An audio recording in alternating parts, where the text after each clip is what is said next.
आरिका और जायन एक दूसरे की पीठ से टिके खड़े थे। उनके चारों ओर अंधकार और प्रकाश की ऊर्जा घूम रही थी, जैसे ब्रह्मांड की दो ताकतें एक ही केंद्र पर एकत्रित हो गई हों।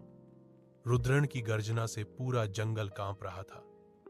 उसकी सेना चारों तरफ से हमला करने लगी। कोई जमीन फाड़कर निकल रहा था, कोई पेड़ों की छाया से झपट्टा मार रहा था, और कुछ हवा में धुएं की लकीरों की तरह घुलकर फिर नए रूप में उभर रहे थे।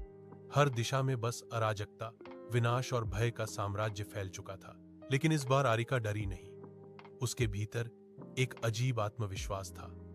उसे महसूस हो रहा था कि प्रकाश अब सिर्फ उसके दंड में नहीं, उसके पूरे अस्तित्व में समा रहा है। दूसरी ओर जायन अपने हाथों में बहती अंधकार ऊर्जा को देखकर खुद हैरान था। यह शक्ति उसके भीतर से आ रही थी, लेकिन वह उससे डर नहीं रहा था।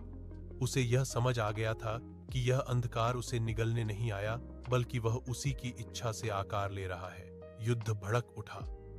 आरिका जहां हर वार से प्रकाश की किरणें छोड़ रही थी, वहीं जायन की ऊर्जा हर बार रुद्रन की छाया, सेना को उनकी अपनी ही अंधेरी ताकत से टकराकर मिटा रही थी।